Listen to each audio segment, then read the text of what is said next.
SY குரேஷின்றவர் வந்து இந்தியாவோட முன்னாள் எலெக்ஷன் கமிஷனராக இருந்தவர் சரிங்களா. அவரோட புத்தகத்தில் எழுதுறாரு. அவர் டிசம்பர் 2021 ஒரு நாள் ஏஞ்சி பார்க்குறாரு, ரொம்ப வருத்தமாக இருக்கான். என்னன்னு பார்த்தா பிஎம்ஓலேருந்து பிரின்சிபல் செக்ரட்டரி கூட மீட்டிங்க்கு எலெக்ஷன் கமிஷனர்ஸை சம்மன் பண்ணியிருக்கிறதா நியூஸ் வந்திருக்கான். அதாவது வந்து என்னன்னா, அவரு எலெக்ஷன் கமிஷனர் இருந்தவர். என்னன்னா அந்த ஹைரார்கி படி பார்த்தோன்னா, எலெக்ஷன் கமிஷனர்ன்றவர் வந்து ஒரு ஒரு அட்டானமஸ் பாடி, ஒரு கான்ஸ்டியூஷன் ப்ரொவிஷனோட ஹெட்டு சரிங்களா.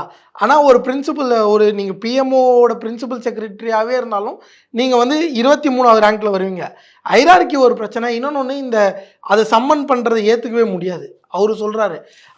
அதே மாதிரி யூபிஏ அரசாங்கம் டைம்லலாம் வந்து அன்றைக்கி இருந்த அந்த மினிஸ்டர்ஸ்லாம் இவரை பார்க்கணுன்னா இவர் எலெக்ஷன் கமிஷனராக இருக்கும்போது இந்த விஷயம் இந்த எலக்ட்ரல் ப்ராசஸ் எல்லாம் இம்ப்ரூவ் பண்ணுறதுக்கு பார்க்கணுன்னா இவர் ஆஃபீஸில் போவார்னு அவரோட புக்லேயே எழுதியிருக்காங்க. எல்லாமே டிரான்ஸ்பரண்ட்டாக அவரோட புக்கில் அன்றைக்கி இருந்த காங்கிரஸோட அமைச்சர்கள் எல்லாமே இவரை போய் தான் பார்த்துருக்காங்க. இவங்க அங்கே வந்தது இல்லை.